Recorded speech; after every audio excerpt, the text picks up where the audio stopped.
గిరిజన ప్రాంతాల్లో మలేరియా నియంత్రణకు సమిష్టి కృషి, పక్కా కార్యాచరణ ఎంతో కీలకమని జిల్లా వైద్యారోగ్య అధికారి డాక్టర్ ఎస్ భాస్కర్ రావు పేర్కొన్నారు.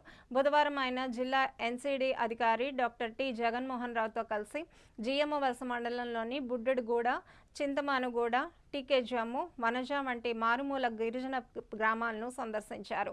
గ్రామాల్లో నిర్వహిస్తున్న మా ఊరికి మలేరియా వచ్చింది కార్యక్రమాలను పరిశీలించిన అధికారులు మలేరియా వ్యాప్తికి కారణమైన దోమలు, వాటి లార్వా ఉన్న ప్రదేశాలను గుర్తించారు. లార్వా నిర్మూలన కోసం చేపడుతున్న anti larva operation IRS focal spraying పనితీరును సమీక్షించారు. నీటి నిల్వల్లో లార్వా నివారణకు పంచాయతీ సిబ్బంది ఆయిల్ బాల్స్ వినియోగాన్ని పరిశీలించారు. ఈ సందర్భంగా గ్రామస్తులకు దోమతెరల వినియోగం అవసరంపై అవగాహన కల్పించారు. వైద్య శిబిరాలను తనిఖీ చేసి నిర్ధారణ పరీక్షలు పరిశీలించారు. గ్రామాల్లో ఓఆర్ఎస్ అందుబాటులో ఉంచాలని సూచించారు. చిన్నారుల ఆరోగ్యాన్ని పరిశీలిస్తూ వేసవి సెలవుల్లో గ్రామాలకు వచ్చిన విద్యార్థులతో మాట్లాడి ఆరోగ్య జాగ్రత్తలను వివరించారు.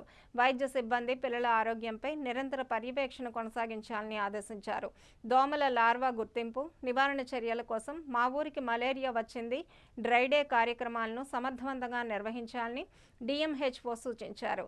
అనంతరం జిఎం వలస పిహెచ్సిని తనిఖీ చేసి వేసవి ఉష్ణోగ్రతల కారణంగా నమోదవుతున్న ఆరోగ్య సమస్యలపై వివరాలు సేకరించారు.